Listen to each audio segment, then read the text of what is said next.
നമസ്കാരം. മാർക്കറ്റ് വാച്ചിലേക്ക് വീണ്ടും സ്വാഗതം. വളരെ ശ്രദ്ധേയമായ ഒരു തിരിച്ചുവരവാണ് വിപണിയിൽ ഈ വാരം നമ്മൾ കണ്ടത്. 8500-നരികയിലേക്ക് നിഫ്റ്റി വെള്ളിയാഴ്ചയോടുകൂടി വീണ്ടും എത്തുന്നത് നമ്മൾ കണ്ടു. റിസർവ് ബാങ്ക് റിപ്പോ നിരക്ക് 0.5% കുറച്ചതിനെ വലിയ വെടിക്കെട്ടോടുകൂടിയാണ് ഓഹരി വിപണി സ്വാഗതം ചെയ്തത്. ഫെബ്രുവരി 3-നാണ് യഥാർത്ഥത്തിൽ റിസർവ് ബാങ്കിൻ്റെ വായ്പാ നയം വരേണ്ടിയിരുന്നത്. അതിന് 2 ആഴ്ച മുമ്പ് തന്നെ അനുകൂല സാഹചര്യങ്ങൾക്ക് അനുസൃതമായി റിസർവ് ബാങ്ക് ഈ തീരുമാനം എടുത്തു. ശ്രദ്ധേയമായ ഒരു തീരുമാനം. വിപണി വലിയ മുന്നേറ്റം വെള്ളിയാഴ്ചയും തുടരുന്നത് നമ്മൾ കണ്ടു. വെള്ളിയാഴ്ച ചെറിയ തോതിലൊരു പ്രോഫിറ്റ് ബുക്കിംഗ് തുടക്കത്തിൽ ഉണ്ടായിരുന്നുവെങ്കിലും 8500-നരികെ സെറ്റിൽ ചെയ്യുന്നതാണ് നമ്മൾ കണ്ടത്. അതുപോലെ മാർക്കറ്റ് വാച്ചിലെ ഇലക്കത്തിലും Bhuvanendran, head executive chief executive officer, പ്രേക്ഷകരുടെ സംശയങ്ങൾക്ക് മറുപടി നൽകുന്നു. ഒപ്പം തന്നെ അടുത്ത വാരത്തിൻ്റെ വിപണി സാധ്യതയും അവലോകനം ചെയ്യുന്നു. ശ്രീ ഭുവനേന്ദ്രൻ, 8500-ലേക്ക് ഒരു ക്ലോസ്, വലിയൊരു ഷാർപ്പായിട്ടുള്ള റിക്കവറി, പ്രത്യേകിച്ചും RBI പോളിസി അതിന് ട്രിഗർ ചെയ്തു എന്ന് പറയാം. അതെ, ലാസ്റ്റ് വീക്ക് നമുക്കറിയാം വളരെ ഷാർപ്പായിട്ടുള്ള ഒരു ബിഗ് സെൽ ഓഫ് എന്ന് വേണമെങ്കിൽ പറയാം.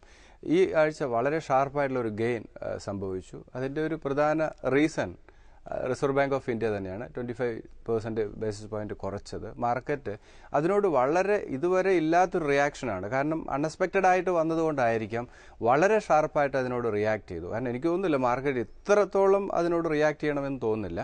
പക്ഷെ ഇതിൻ്റെ റീസൺ ഗവൺമെൻറ്റും RBIയും ഒരേ പാതയിൽ മൂവ് ചെയ്യുന്നു എന്നുള്ളൊരു സൈൻ ആയിരിക്കാം മാർക്കറ്റ് അതിനെ അത്രത്തോളം പോസിറ്റീവായിട്ട് കാണാനുള്ള റീസൺ ഉണ്ടായത്. വളരെ ഷാർപ്പായിട്ടുള്ള റിക്കവറി 8500 മുകളിലേക്ക് മാർക്കറ്റ് മൂവ് ചെയ്തു എന്നുള്ളത് വളരെ പോസിറ്റീവായിട്ടുള്ളത് തന്നെയാണ്. പക്ഷേ എല്ലാ സെക്ടറും ഇതിൽ പാർട്ടിസിപ്പേറ്റ് ചെയ്തിട്ടില്ല എന്നുള്ളത് നമ്മൾ ശ്രദ്ധിക്കേണ്ട കാര്യമാണ്.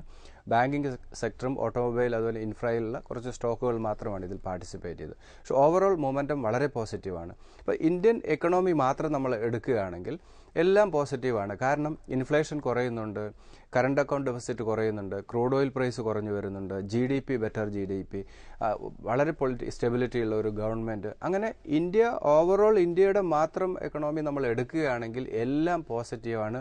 പുതിയൊരു ഹൈ ബ്രേക്ക് ചെയ്യാനുള്ള എല്ലാ സ്ട്രെങ്തും മാർക്കറ്റിനുണ്ട്. ദെൻ വളരെ പെട്ടെന്ന് വരാവുന്ന ബഡ്ജറ്റ്. അഡീഷണൽ ആയിട്ട് 2 റീസൺ എന്ന് പറയുന്നത് റിസൾട്ട്, ബെറ്റർ ആയിട്ടുള്ള റിസൾട്ടാണ് വരുന്നത്. അപ്പോൾ ഇന്ത്യയെ സംബന്ധിച്ചിടത്തോളം എല്ലാം വളരെ പോസിറ്റീവാണ്. പക്ഷേ ഇതൊന്നും അല്ല മാർക്കറ്റിനെ നയിക്കുന്നത്, അതിലുപരി FISൻ്റെ ഒരു പാർട്ടിസിപ്പേഷൻ തന്നെയാണ്. ഈ വീക്കിൽ FIS വളരെ ആക്റ്റീവായിരുന്നു. അതിൻ്റെ റിഫ്ലക്ഷൻ നമ്മൾ കണ്ടു. FIS ഒക്കെ തന്നെ നിഫ്റ്റി ഫ്യൂച്ചറിലൊക്കെ തന്നെ വളരെ ആക്റ്റീവായിരുന്നു. അപ്പോൾ FISൻ്റെ ഒരു ബൈയിങ് വരികയാണെങ്കിൽ മാത്രമേ എത്ര ബെറ്റർ എക്കണോമി ആണെങ്കിലും എത്ര ബെറ്റർ സൈൻ വന്നാലും ഇന്ത്യൻ സ്റ്റോക്ക് മാർക്കറ്റ് മൂവ് ചെയ്യണമെങ്കിൽ FISൻ്റെ പാർട്ടിസിപ്പേഷൻ വേണം. അപ്പോൾ FISൻ്റെ പാർട്ടിസിപ്പേഷൻ പലപ്പോഴും ഡിപ്പെൻഡ് ചെയ്ത് നിൽക്കുന്നത് ഗ്ലോബൽ ക്യൂസിനെ അടിസ്ഥാനത്തിലാണ്. ഇപ്പോൾ ഗ്ലോബലി വീണ്ടും ഒരു ക്രൈസിസ് വന്നാൽ നമ്മളുടെ എക്കണോമി എത്ര ശക്തമാണെങ്കിലും FISൻ്റെ ഒരു സെൽ ഓഫ് വരികയാണെങ്കിൽ ഇന്ത്യൻ മാർക്കറ്റിൽ അത് റിഫ്ലക്റ്റ് ചെയ്യും. അപ്പോൾ നമ്മളുടെ എക്കണോമി ഓവറോൾ എല്ലാ സെക്ടറും വളരെ പെർഫെക്റ്റ് ആണ്. പക്ഷേ ഗ്ലോബൽ സെൽ ഓഫ് വന്നാൽ അതിൻ്റെ റിഫ്ലക്ഷൻ ഇന്ത്യൻ മാർക്കറ്റിലും റിഫ്ലക്റ്റ് ചെയ്യും. അപ്പോൾ അതുകൊണ്ട് investors long time point of വ്യൂയോടുകൂടി ഒരു ഇൻവെസ്റ്റ്മെൻറ്റ് ഇപ്പോഴത്തെ സാഹചര്യത്തിൽ ഏറ്റവും റൈറ്റ് ടൈമാണ്. ഷോർട്ട് ടൈം ഗെയിൻ എന്ന് പറഞ്ഞാൽ ചിലപ്പോൾ വളരെ ഷാർപ്പായുള്ള റിക്കവറി ഒന്നും ഗ്ലോബലി വീണ്ടും എന്തെങ്കിലുമൊക്കെ ചില ഇഷ്യൂസ് വരികയാണെങ്കിൽ ഒരു വിഡ്രോവൽ FISൻ്റെ വന്നാൽ ഒരു സെൽ ഓഫ് ചിലപ്പോൾ ഷാർപ്പാകാനുള്ള സാധ്യതയുണ്ട്. ഓരോ ടൈമിലും മാർക്കറ്റ് വളരെ കറക്റ്റ് ചെയ്തിട്ടാണ് മൂവ് ചെയ്യുന്നത്. കാരണം നമുക്കറിയാം RBIയുടെ അനൗൺസ്മെൻറ്റ് വരുന്നതിന് തൊട്ട് മുമ്പ് മാർക്കറ്റ് 8350 ബ്രേക്ക് ചെയ്യാൻ സാധിക്കാതെ മാർക്കറ്റ് ഒരു കറക്ഷൻ മോഡിലേക്ക് പോയ സമയത്താണ് ഇങ്ങനൊരു ഡിസിഷൻ വരികയും മാർക്കറ്റ് അതിനോട് ഇതുവരെ ഇല്ലാത്ത രീതിയിൽ വളരെ ഷാർപ്പായിട്ടാണ് അതിനോട് വളരെ പോസിറ്റീവായിട്ടും വളരെ ഷാർപ്പായിട്ടുള്ള ഒരു ബിഗ് മൂവ് എന്ന് വേണമെങ്കിൽ നമുക്ക് വിശേഷിപ്പിക്കാവുന്ന ഒരു തിരിച്ചുവരവ് മാർക്കറ്റ് നടത്തി. അപ്പോൾ അതുപോലെ തന്നെ ഷോർട്ട് ടൈം വ്യൂവിൽ അത് കോഷ്യസ് ആയിരിക്കുക എന്നുള്ളതാണ്. 8600 ആണ് അഗെയിൻ വരാവുന്ന ഒരു 100 പോയിന്റ്സിൻ്റെ റൈഡ് കൂടെ ഇതിൽ നമുക്ക് പ്രതീക്ഷിക്കാം. അതിനുശേഷം വീണ്ടും മാർക്കറ്റ് ഗ്ലോബൽ എക്കണോമിയിലേക്ക് പോകാം. അതുപോലെ നമ്മളുടെ റിസൾട്ടിനനുസരിച്ച് ഓരോ സ്റ്റോക്കിലും മൂവ്മെൻറ്റ് നമുക്ക് പ്രതീക്ഷിക്കാം. അപ്പോൾ വരും ദിവസങ്ങളിലൊക്കെ തന്നെ ഒരു ലോങ് ടൈം പോയിന്റ് ഓഫ് വ്യൂവിൽ ഇന്ത്യ എന്ന് പറയുന്ന രാജ്യത്ത് ഇൻവെസ്റ്റ് ചെയ്യാനായിട്ട് FIS തീർച്ചയായിട്ടും വരും. അതോടൊപ്പം തന്നെ റീറ്റെയിൽ പാർട്ടിസിപ്പേഷൻ കൂടേണ്ടതും ആവശ്യമാണ്. ലോങ് ടൈം പോയിന്റ് ഓഫ് വ്യൂവിൽ ഇന്ത്യയിൽ റിസ്ക് ഇല്ല. ഷോർട്ട് ടൈം പോയിന്റ് ഓഫ് വ്യൂവിൽ ഗ്ലോബൽ സിറ്റുവേഷൻ അനുസരിച്ച് ചില കറക്ഷൻസ് മാർക്കറ്റിൽ കറക്ഷൻ സംഭവിക്കാനുള്ള സാധ്യത നമുക്ക് ക്രൂഡ് പ്രൈസ് ആണെങ്കിൽ ഇപ്പോൾ $45 അടുത്താണ്. ഒരു പക്ഷേ പലരും പറയുന്നു 40 താഴെ പോകും, 30 വരെ പറയുന്നവരുണ്ട്. ഇതിൻ്റെ ഒരു ഇമ്പാക്ട് ഇന്ത്യൻ മാർക്കറ്റിൽ ഉണ്ടാവാൻ സാധ്യത? ഇന്ത്യൻ മാർക്കറ്റിൽ നെഗറ്റീവ് ഇമ്പാക്റ്റ് ഇല്ല, വളരെ പോസിറ്റീവാണ്. കാരണം നമ്മുടെ സബ്സിഡി ബേർഡൻ ഒക്കെ ഒഴിവാകുന്നു എന്നുള്ളൊരു നല്ല സൈനാണ്. ഞാൻ നേരത്തെ അതാ ഞാൻ നേരത്തെ അഭിലാഷ് പറഞ്ഞതുപോലെ നമ്മളുടെ മാർക്കറ്റിനെ ഡ്രൈവ് ചെയ്യിക്കുന്ന ഒരിക്കലും ഡൊമസ്റ്റിക് ഇൻസ്റ്റിറ്റ്യൂഷനോ ഡൊമസ്റ്റിക് ഡാറ്റകളോ അല്ല. ഇത് FISനെ അട്രാക്ട് ചെയ്യും. FIS ആണ് ഇന്ത്യൻ മാർക്കറ്റിനെ കൺട്രോൾ ചെയ്യുന്നത്. അപ്പോൾ ഒരു 40 ബിലോ അല്ലെങ്കിൽ 30യിലേക്ക് ക്രൂഡ് ഓയിൽ പോയാൽ തീർച്ചയായിട്ടും ഗ്ലോബലി വലിയൊരു ക്രൈസിസിലേക്ക് മൂവ് ചെയ്യും. ഇപ്പോൾ റഷ്യ, ചൈന പോലെ തന്നെ എല്ലാ രാജ്യങ്ങളിലും ഇതിൻ്റെ ക്രൈസിസ്. കാരണം ഓയിൽ എന്ന് പറയുന്നത് നമ്മളെ സംബന്ധിച്ച് വളരെ പോസിറ്റീവ് ആണെങ്കിലും പല രാജ്യങ്ങൾ എക്കണോമിയും ബേസ് ചെയ്തിരിക്കുന്ന ഈ ഓയിലിൻ്റെ പ്രൊഡക്ഷൻ അതിനെ ബേസ് ചെയ്തിട്ടാണ്. അപ്പോൾ അങ്ങനെ വലിയൊരു ക്രാഷ് സംഭവിച്ചാൽ FISൻ്റെ വരവ് തീർച്ചയായിട്ടും നിൽക്കും. ആ FISൻ്റെ ഫ്ലോ കുറഞ്ഞാൽ ഇന്ത്യൻ മാർക്കറ്റിൽ സെൽ ഓഫ് ഉണ്ടാകും. അപ്പോൾ ക്രൂഡ് ഓയിൽ പ്രൈസ് ഒരു പരിധിവരെ താഴുന്നത് ഗ്ലോബൽ ഇക്കണോമിയെ സംബന്ധിച്ച് വളരെ നെഗറ്റീവാണ്. കാരണം അത് നമ്മൾക്ക് മാത്രമേ പോസിറ്റീവായിട്ടുള്ളൂ. അതുകൊണ്ട് എനിക്ക് തോന്നുന്നില്ല അഭിലാഷ് ഒരു 30 അല്ലെങ്കിൽ 35 റേഞ്ചിലേക്ക് പോകും. ഒന്നുകിൽ ഒപെക്, ഇതിനകത്തൊക്കെ വലിയ ഗെയിമുണ്ട്. കാരണം ഒപെക് എന്തുകൊണ്ട് പ്രൊഡക്ഷൻ കുറയ്ക്കുന്നില്ല? അപ്പോൾ കുറയ്ക്കാതെ ഷെയിൽ ഗ്യാസിന്റെ ഇന്റർനാഷണൽ പൊളിറ്റിക്സ് തീർച്ചയായിട്ടും ഇപ്പോൾ നമുക്ക് റഷ്യ കണ്ടു. റഷ്യ തകർക്കുക എന്നുള്ളതായിരുന്നു ലക്ഷ്യം. അതൊരു പരിധി വരെ സാധിച്ചു. ചൈന, ഷെയിൽ ഗ്യാസ്, അതിന്റെ പ്രൊഡക്ഷൻ കോസ്റ്റ് എത്രയാണെന്ന് നമുക്കറിയാം. ഇപ്പോൾ ഒപ്പക്കിനാണെങ്കിലും തന്നെ ഇപ്പോൾ നൈജീരിയ പോലെയുള്ള ചില രാജ്യങ്ങൾ പ്രൊഡക്ഷൻ വളരെയധികം കൂട്ടി. അത് ഓവർ സപ്ലൈ വരുന്നുണ്ട്. ഇതൊക്കെ തന്നെയാണ് ക്രൂഡ് ഓയിൽ ഇത്രത്തോളം ഷാർപ്പായിട്ടുള്ള ഫോൾ വരാൻ. 60-നടുത്ത് സ്റ്റെബിലൈസ് ചെയ്യുമെന്നാണ് എല്ലാവരും പറയുന്നത്. അല്ല, 60ലേക്ക് വരണം. അത് 60ലേക്ക് വന്നാൽ തീർച്ചയായിട്ടും ഇന്ത്യയെ സംബന്ധിച്ച് നല്ലതാണ്, ഗ്ലോബലി തന്നെ അത് നല്ലതാണ്. തിരിച്ചു വരാനുള്ള സാധ്യതയാണ് കൂടുതൽ. ഇതൊക്കെ തന്നെ കുറച്ച് നാൾ മാത്രമേ നിൽക്കുകയുള്ളൂ എന്നാണ് എനിക്ക് തോന്നുന്നത്. ഇതിനൊക്കെ തന്നെ ഒരു സ്പെക്കുലേഷൻ ഉണ്ട്, വലിയ ഗെയിമുണ്ട്. അതിൻ്റെ ഒരു റിഫ്ലക്ഷനാണ് ഇപ്പോൾ നമ്മൾ ഈ 40 അല്ലെങ്കിൽ 45ലേക്ക് വരാനുള്ള റീസൺ എന്ന് പറയുന്നത്. എന്തായാലും ഇന്ത്യൻ എക്കണോമിക് സിറ്റുവേഷൻ വളരെ നല്ല പാതയിലാണ്.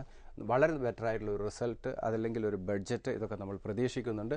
പക്ഷേ അതുകൊണ്ട് തന്നെ ലോങ് ടേം പോയിന്റ് ഓഫ് വ്യൂവിൽ ഇൻവെസ്റ്റേഴ്സിന് ഇന്ത്യൻ സ്റ്റോക്ക് മാർക്കറ്റിൽ ഇൻവെസ്റ്റ് ചെയ്യാനുള്ള ഒരു ഓപ്പർച്യൂണിറ്റിയാണ്. റീറ്റെയിലേഴ്സ് കുറേയധികം ഇന്ത്യൻ ഇക്വിറ്റിയിലേക്ക് വരണം. ഈ FI ഡ്രിവൺ ആയിട്ടുള്ള അതൊന്ന് കുറയുകയാണെങ്കിൽ തീർച്ചയായിട്ടും കുറച്ചുകൂടെ മെച്യൂരിറ്റി ഇന്ത്യൻ മാർക്കറ്റിൽ വരാനുള്ള സാധ്യതയുണ്ട്. നമുക്ക് കത്തുകളിലേക്ക് കിടക്കാം. അതിന് ഒരു ചെറിയ ഇടവേള. മാർക്കറ്റ് വാച്ചിലേക്ക് വീണ്ടും സ്വാഗതം. കത്തുകളിലേക്ക് പോകാം. ശ്രീ അനിത് കുമാറിൻ്റെ കത്താണ്. അദ്ദേഹം ഒരു SIP പദ്ധതിയാണ്. 10 തവണയായി 1 ലക്ഷം രൂപയുടെ നിക്ഷേപമാണ് അദ്ദേഹം നടത്തിയിരിക്കുന്നത്. അദ്ദേഹത്തിന് പോർട്ട്ഫോളിയോ നൽകിയിട്ടുണ്ട്. Crompton Greaves, Federal Bank, South Indian Bank, Lupin, Infosys, HCL, എലാൻറ്റി, മഹീന്ദ്ര, ITC, സെലാൻ, ഇൻഡോക്കോ, ടാറ്റ പവർ തുടങ്ങിയ സ്റ്റോക്കുകളാണ് അദ്ദേഹത്തിൻ്റെ കൈവശമുള്ളത്. ഇതിൻ്റെ സാധ്യതകളെക്കുറിച്ചാണ് അദ്ദേഹം പ്രധാനമായും ചോദിക്കുന്നത്. അഭിലാഷ്, ഇതെല്ലാം ഫണ്ടമെൻ്റലി വളരെ സൗണ്ടായിട്ടുള്ള സ്റ്റോക്ക് തന്നെയാണ്. പലപ്പോഴും നമ്മൾ റെക്കമെൻഡ് ചെയ്യുന്ന സ്റ്റോക്കാണ്. മന്ത്ലി 1 lakh ഇൻവെസ്റ്റ്മെൻറ്റ് SIP എന്ന് പറയുന്ന വളരെ നല്ലൊരു ബിസിനസ് മോഡൽ തന്നെയാണ്. അദ്ദേഹത്തിൻ്റെ സ്റ്റോക്ക് സെലക്ഷൻ വളരെ നല്ലൊരു സ്റ്റോക്ക് സെലക്ഷൻ തന്നെയാണ്. ഇപ്പോൾ SIP ഇൻവെസ്റ്റ്മെൻറ്റിൽ ഒരിക്കലും നമ്മളതിൻ്റെ റേറ്റിനെ കുറിച്ചൊരു കൺസേൺ ആകേണ്ട ആവശ്യമില്ല. ഞാൻ നേരത്തെ പറഞ്ഞല്ലോ, ലോങ് ടൈം ഒരു സ്റ്റോറി തന്നെയാണ് ഇന്ത്യയുടെ. അപ്പോൾ SIP ഇൻവെസ്റ്റ് ചെയ്യുമ്പോൾ നമ്മൾ ഇമ്മീഡിയറ്റ് വരാവുന്ന സപ്പോർട്ട് അങ്ങനെ നോക്കേണ്ട ആവശ്യമില്ല. എങ്കിലും മറ്റ് ഇൻവെസ്റ്റേഴ്സിനും വ്യൂവേഴ്സിനും വേണ്ടി ഞാൻ ക്രോംപ്റ്റൺ ഗ്രീവ്സ് ഇപ്പോൾ ലാസ്റ്റ് ഡേയിലൊക്കെ തന്നെ നല്ല റിക്കവറി സംഭവിച്ചു. അഗൈൻ 180 and 165 രണ്ട് സപ്പോർട്ട് ലെവലാണ്. ഇപ്പോഴും ഒരു ഡിസ്കൗണ്ട് വാല്യൂവിലാണ് ക്രോംപ്റ്റൺ ഗ്രീവ്സ് മൂവ് ചെയ്യുന്നത്. പക്ഷേ ഇന്ത്യയുടെ ഒരു റിക്കവറി പാതയിൽ തീർച്ചയായിട്ടും ക്രോംപ്റ്റൺ ഗ്രീവ്സ് ഉണ്ടാവും. ബിസിനസ് മോഡലിലൊക്കെ വലിയ ചേഞ്ച് സംഭവിച്ചുകൊണ്ടിരിക്കുകയാണ്. അതുകൊണ്ട് ഒരു വാല്യൂ പിക്ക് എന്നുള്ള രീതിയിൽ നമുക്ക് തീർച്ചയായിട്ടും ക്രോംപ്റ്റൺ ഗ്രീവ്സ് ഇൻവെസ്റ്റ്മെൻറ്റിന് പരിഗണിക്കാം. 2 ലെവലാണ്. 180 അഗൈൻ 180ലേക്ക് വരാനുള്ള പോസിബിലിറ്റി നമുക്ക് തള്ളിക്കളയാൻ പറ്റില്ല. വീണ്ടും ഒരു ഗ്ലോബൽ സെൽ ഓഫ് വരികയാണെങ്കിൽ 165 രണ്ട് സപ്പോർട്ട് ലെവലാണ്. Long time point of view ആ സ്റ്റോക്ക് ഈ ലെവലിൽ ഇൻവെസ്റ്റ്മെൻറ്റ് അഡ്വൈസബിൾ ആണ്. 205 ആണ് സ്റ്റോക്കിൽ ഇമ്മീഡിയറ്റ് വരാവുന്ന റെസിസ്റ്റൻസ്. ദെൻ ഫെഡറൽ ബാങ്ക് ആണ്. ഫെഡറൽ ബാങ്കിൻ്റെ റിസൾട്ട് മാർക്കറ്റിൻ്റെ പ്രതീക്ഷയ്ക്കൊത്തു ഉയർന്നില്ല. അതിൻ്റെ റിഫ്ലക്ഷനാണ് നമ്മൾ കണ്ടത്. അഗൈൻ 142 ഇമ്മീഡിയറ്റ് വരാവുന്ന ഒരു സപ്പോർട്ട് ലെവലാണ്. ദെൻ 128 ഈ രണ്ട് സ്ട്രോങ് സപ്പോർട്ട് ലെവലാണ്. ഈ 2 ലെവൽ ഈ സ്റ്റോക്ക് ഇൻവെസ്റ്റ്മെൻറ്റ് അഡ്വൈസബിൾ ആണ്. 160 ആണ് സ്റ്റോക്കിൽ ഇമ്മീഡിയറ്റ് വരാവുന്ന റെസിസ്റ്റൻസ്. ശ്രദ്ധിക്കുക, 160 ലെവലിലേക്ക് ഫെഡറൽ ബാങ്ക് വരികയാണെങ്കിൽ അതൊരു എക്സിറ്റ് പോയിന്റ് ആയിട്ട് തന്നെ കൺസിഡർ ചെയ്യുക. അതുപോലെ ഫസ്റ്റ് സപ്പോർട്ട് ലെവൽ 142 ലെവൽ വളരെ ക്ലോസ് ആയിട്ട് വാച്ച് ചെയ്യണം. ചിലപ്പോൾ ആ ഒരു ലെവൽ ബ്രേക്ക് ചെയ്യാനുള്ള സാധ്യതയുണ്ട്. 142 ബ്രേക്ക് ചെയ്ത് ട്രേഡ് 142 ബിലോയിലേക്ക് സ്റ്റെബിലൈസ് ചെയ്യുകയാണെങ്കിൽ അഗൈൻ 130 ലെവലിലേക്ക് പോകാം. അപ്പോൾ ആ ഒരു ലെവൽ ഇമ്മീഡിയറ്റ് സപ്പോർട്ട് ലെവൽ വളരെ ക്ലോസ് ആയിട്ടൊന്ന് വാച്ച് ചെയ്യണം. ദെൻ സൗത്ത് ഇന്ത്യൻ ബാങ്ക് ആണ്. 2870 27 രണ്ട് സപ്പോർട്ട് ലെവലാണ്. 32 ആണ് സ്റ്റോക്കിൽ ഇമ്മീഡിയറ്റ് വരാവുന്ന റെസിസ്റ്റൻസ്. ഇപ്പോഴും state bank South Indian bank ഒന്നും ഈ റൈഡിൽ പാർട്ടിസിപ്പേറ്റ് ചെയ്തില്ല. ഒരു വാല്യൂ പിക്ക് എന്നുള്ള രീതിയിൽ സ്റ്റോക്ക് ഇൻവെസ്റ്റ്മെൻറ്റിന് പരിഗണിക്കാം. ദെൻ ലൂപ്പിനാണ്, ഫാർമ സെക്ടറാണ്, ഫണ്ടമെൻ്റലി സൗണ്ടാണ്, 1400 ആണ് ഇമ്മീഡിയറ്റ് വരാവുന്ന സപ്പോർട്ട്. ദെൻ 1343 രണ്ട് സപ്പോർട്ട് ലെവലാണ്. Long term point of view ഒരു ഇൻവെസ്റ്റ്മെൻറ്റ് ആംഗിളിൽ പരിഗണിക്കുമ്പോൾ 1350 ബിലോ സ്റ്റോക്ക് അക്യുമുലേറ്റ് ചെയ്യുന്നതായിരിക്കും നല്ലത്. 1520 ആണ് ഈ സ്റ്റോക്കിൽ ഇമ്മീഡിയറ്റ് വരാവുന്ന റെസിസ്റ്റൻസ്. ദെൻ ഇൻഫോസിസ് ആണ്, വളരെ ബെറ്റർ ആയിട്ടുള്ള റിസൾട്ട് അനൗൺസ് ചെയ്തു. 2079 ആണ് ഇമ്മീഡിയറ്റ് വരാവുന്ന ഒരു സപ്പോർട്ട്. പക്ഷേ ആ ഒരു സപ്പോർട്ട് ബ്രേക്ക് ചെയ്യാനുള്ള സാധ്യതയുണ്ട്. ഒരു വാല്യൂ പിക്ക് അല്ലെങ്കിൽ long term point of view invest ചെയ്യുന്നവർ കുറച്ചുകൂടെ പേഷ്യൻസ് കാണിക്കുക. 1903 ആണ് സ്റ്റോക്കിൽ ഒരു മേജർ സപ്പോർട്ട് ലെവലായിട്ട് ഹോൾഡ് ചെയ്യുന്നത്. 2252 സ്റ്റോക്കിൽ ഇമ്മീഡിയറ്റ് വരാവുന്ന റെസിസ്റ്റൻസ് ആണ്. ദെൻ HCL ടെക് ആണ്, സെയിം സെക്ടറാണ്, ഫണ്ടമെൻ്റലി സൗണ്ടാണ്. 1565 ആണ് ഇമ്മീഡിയറ്റ് വരാവുന്ന ഒരു സപ്പോർട്ട് ലെവൽ. ഈ ഇമ്മീഡിയറ്റ് സപ്പോർട്ട് ലെവൽ വളരെ ക്ലോസ് ആയിട്ട് വാച്ച് ചെയ്യണം. അത് ചിലപ്പോൾ മാർക്കറ്റിൽ ഒരു സെൽ ഓഫ് വരികയാണെങ്കിൽ ആ ഒരു ലെവൽ ബ്രേക്ക് ചെയ്യാനുള്ള സാധ്യതയുണ്ട്. 1474 ആണ് സ്റ്റോക്കിൽ സെക്കൻഡ് സപ്പോർട്ട് ലെവലായിട്ട് ഹോൾഡ് ചെയ്യുന്നത്. ദെൻ 1728 സ്റ്റോക്കിൽ ഒരു മേജർ റെസിസ്റ്റൻസ് ആണ്. ആ ഒരു ലെവൽ വരുമ്പോൾ റിസൾട്ടിനനുസരിച്ച് ഈ സ്റ്റോക്കിലുള്ള മൂവ്മെൻറ്റ് പ്രത്യേകം ശ്രദ്ധിക്കണം. ദെൻ L&T ആണ്. L&T ലാസ്റ്റ് ഈ 2 ദിവസം കൊണ്ട് തന്നെ വളരെ ഷാർപ്പായിട്ടുള്ള റിക്കവറി L&Tയിൽ നമ്മൾ കണ്ടു. 1530 ആണ് ഇമ്മീഡിയറ്റ് വരാവുന്ന സപ്പോർട്ട്. ദെൻ 1460 രണ്ട് സപ്പോർട്ട് ലെവലാണ്. ലാസ്റ്റ് വീക്കിൽ വളരെ ഷാർപ്പായിട്ടുള്ള റിക്കവറി സ്റ്റോക്കിൽ സംഭവിച്ചു. Again 1652 short time point of വ്യൂവിൽ ഒരു പ്രോഫിറ്റ് ബുക്കിംഗ് ലെവലായിട്ട് ഇതിനെ കൺസിഡർ ചെയ്യാവുന്ന ഒരു ലെവലാണ് 1652. ഫണ്ടമെൻ്റലി വളരെ സൗണ്ടായിട്ടുള്ള സ്റ്റോക്കാണ്, വാല്യൂ പിക്കാണ്. എനിക്കൊന്ന് ലാസ്റ്റ് എപ്പിസോഡിൽ പോലും 1500 ലെവൽ വളരെ ശക്തമായിട്ട് മാർക്കറ്റ് വാച്ച് റെക്കമെൻഡ് ചെയ്താണ്. വളരെ ഷാർപ്പായിട്ടുള്ള റിക്കവറി ഈ RBIയുടെ പോളിസിക്ക് ശേഷമാണ് ഈ സ്റ്റോക്കിൽ വളരെ ഷാർപ്പായിട്ടുള്ള റിക്കവറി നമ്മൾ കണ്ടത്. ദെൻ മഹീന്ദ്ര സെയിം മഹീന്ദ്രയും RBI പോളിസിക്ക് ശേഷം വെഹിക്കിൾ ഫൈനാൻസിൻ്റെ ലോണിൻ്റെ ഇൻട്രസ്റ്റ് കുറയും അതിനുള്ള സാധ്യത, ഇവരുടെ സെയിൽസ് കൂടാനുള്ള പോസിബിലിറ്റി വിലയിരുത്തിക്കൊണ്ടതാണ്. M&Mൽ വളരെ ഷാർപ്പായിട്ടുള്ള റിക്കവറി കണ്ടു. 1270 അതൊരു ഇമ്മീഡിയറ്റ് സപ്പോർട്ട് ലെവലാണ്. അത് ബ്രേക്ക് ചെയ്യാനുള്ള സാധ്യതയുണ്ട്. അതൊരു ഇൻവെസ്റ്റ്മെൻറ്റ് ലെവലായിട്ട് പരിഗണിക്കേണ്ട. 1224 ലെവൽ വരികയാണെങ്കിൽ അതൊരു long term point of view ഒരു ഇൻവെസ്റ്റ്മെൻറ്റ് അഡ്വൈസബിൾ ആണ്. 1368 ആണ് സ്റ്റോക്കിൽ ഇമ്മീഡിയറ്റ് വരാവുന്ന റെസിസ്റ്റൻസ്. ദെൻ ITC ആണ്. ITC ഒരു വാല്യൂ പിക്കാണ്. 347 ഈവൻ കറണ്ട് ലെവൽ പോലും ഒരു ഇൻവെസ്റ്റ്മെൻറ്റ് അഡ്വൈസബിൾ ആണ്. ഹിന്ദുസ്ഥാൻ യൂണിലിവറിൻ്റെ ഒക്കെ സ്റ്റോറി നമ്മൾ കണ്ടതാണ്. വളരെ ഷാർപ്പായിട്ടുള്ള റിക്കവറി HULലൊക്കെ നമ്മൾ കണ്ടു. എനിക്കൊന്ന് മാർക്കറ്റ് വാച്ചിന് 1000 ലെവലിലേക്ക് പോകാൻ സ്ട്രെങ്ത് ഉള്ള സ്റ്റോക്ക് എന്ന് പറഞ്ഞൊരു സ്റ്റോക്കാണ്. ആ സ്റ്റോക്ക് 1000 ലെവലിലേക്ക് അടുത്തുകൊണ്ടിരിക്കുകയാണ്. ദെൻ അതുപോലെ തന്നെ ഒരു സ്റ്റോറിയാണ് ITC. എനിക്ക് തോന്നുന്നു ഒരു 6 മന്ത്സിനുള്ളിൽ തന്നെ ഒരു 500 ലെവലിലേക്ക് മൂവ് ചെയ്യാൻ സ്ട്രെങ്ത് ഉള്ള സ്റ്റോക്കാണ്. ഇപ്പോഴത്തെ രീതിയിൽ വാല്യുവേഷൻ വളരെ ഫെയർ ആണ്. ഡൗൺ സൈഡ് റിസ്ക് ITCയിൽ വളരെ കുറവാണ്. 347 ലെവൽ ഇൻവെസ്റ്റ്മെൻറ്റിന് പരിഗണിക്കാം. ദെൻ 318ലേക്ക് വരാനുള്ള സാധ്യത വളരെ കുറവാണ്. 380 ആണ് സ്റ്റോക്കിൽ ഇമ്മീഡിയറ്റ് വരാവുന്ന ഒരു റെസിസ്റ്റൻസ്. അതൊരു ട്രേഡിംഗ് ആംഗിളിലാണ്. 380 ചിലപ്പോൾ ബ്രേക്ക് ചെയ്ത് പോകാനുള്ള സാധ്യതയും ഉണ്ട്. ദെൻ സെലാൻ എക്സ്പ്ലോറേഷൻ ആണ്. ഈ ക്രൂഡ് ഓയിൽ പ്രൈസിൽ ഉണ്ടായിരിക്കുന്ന ഫോളാണ് ഈ സ്റ്റോക്ക് വളരെ ഷാർപ്പായിട്ടുള്ള സെൽ ഓഫ് സംഭവിച്ചു. ഇപ്പോഴത്തെ രീതിയിൽ ഒരു ഇൻവെസ്റ്റ്മെൻറ്റ് വാല്യൂ പിക്ക് എന്നുള്ള രീതിയിൽ 283 ലെവൽ ഇൻവെസ്റ്റ്മെൻറ്റിന് പരിഗണിക്കാം. ദെൻ 240 എനിക്കൊന്ന് കുറച്ച് patience oil and gas sector അതുപോലെ മെറ്റൽ സെക്ടറിലൊക്കെ തന്നെ ഇൻവെസ്റ്റ് ചെയ്ത നിക്ഷേപകരൊക്കെ തന്നെ കുറച്ച് പേഷ്യൻസോടുകൂടി വെയിറ്റ് ചെയ്യുന്നതായിട്ട് വരും.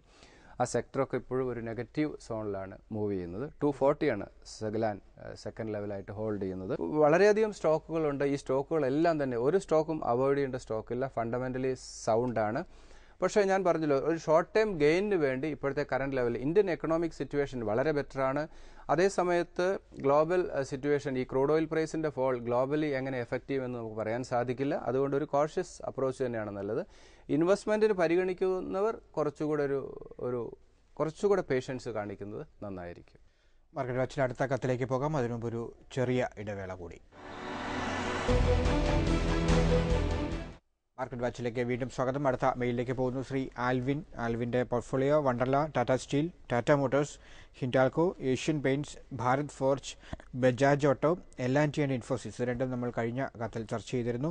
Rallies India.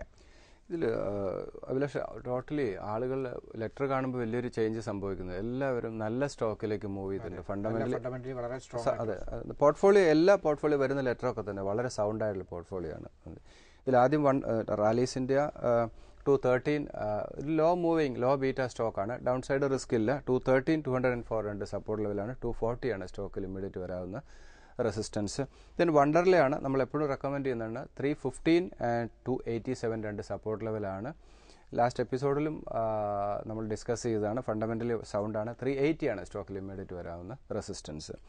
Then Tata steel, steel സെക്ടറിൽ ഉണ്ടായിരിക്കുന്ന ഒരു ഗ്ലോബൽ ക്രൈസിസ് അല്ലെങ്കിൽ ചൈനയുടെ മോശമായിട്ടുള്ള ഡാറ്റ, ഇതൊക്കെ തന്നെയാണ് മെറ്റൽ സെക്ടറിനെ എഫക്റ്റ് ചെയ്തുകൊണ്ടിരിക്കുന്നത്.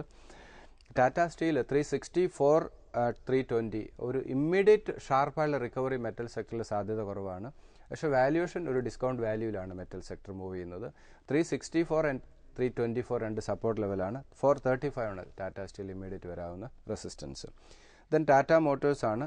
ഇന്ന് RBIയുടെ പോളിസിക്ക് ശേഷം ടാറ്റ മോട്ടോഴ്സിൽ നല്ല റിക്കവറി സംഭവിച്ചു. 504 474 രണ്ട് സപ്പോർട്ട് ലെവലാണ്. 560 ആണ് സ്റ്റോക്കിൽ ഇമ്മീഡിയറ്റ് വരാവുന്ന റെസിസ്റ്റൻസ്. ദെൻ ഹിൻഡാൽകോ 136 121. കാരണം മെറ്റൽ സെക്ടറിൽ ഉണ്ടായിരിക്കുന്ന നെഗറ്റീവ് തന്നെയാണ് ഈ സ്റ്റോക്ക് വീണ്ടും ഞാനൊരു ലോവർ ടാർഗറ്റ് പറയാനുള്ള റീസൺ 136 ആൻഡ് 121.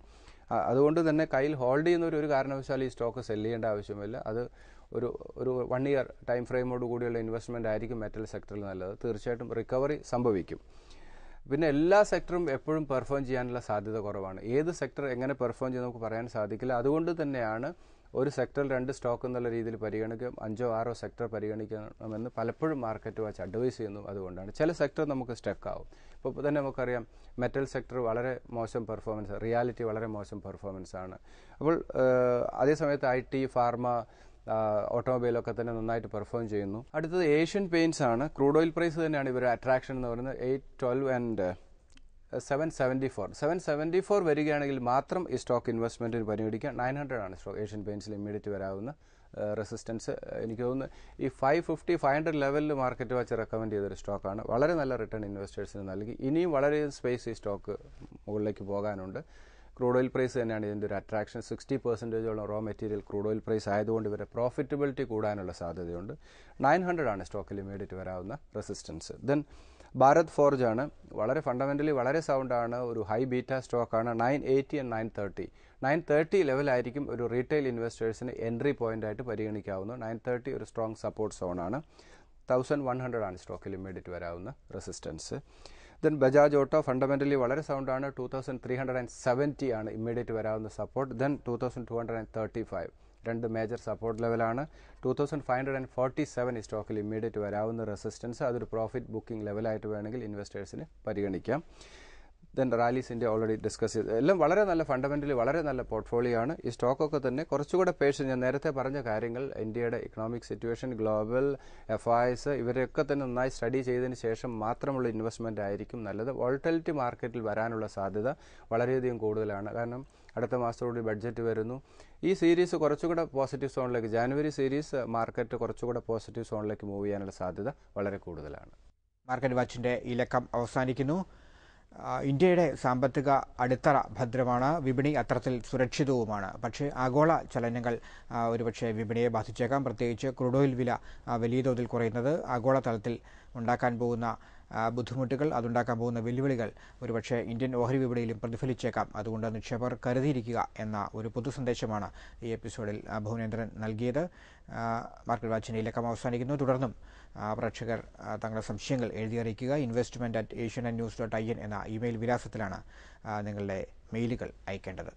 മാർക്കറ്റ് വാച്ചിനി അടുത്തയാഴ്ച ഇതേ ദിവസം ഇതേ സമയം. നമസ്കാരം.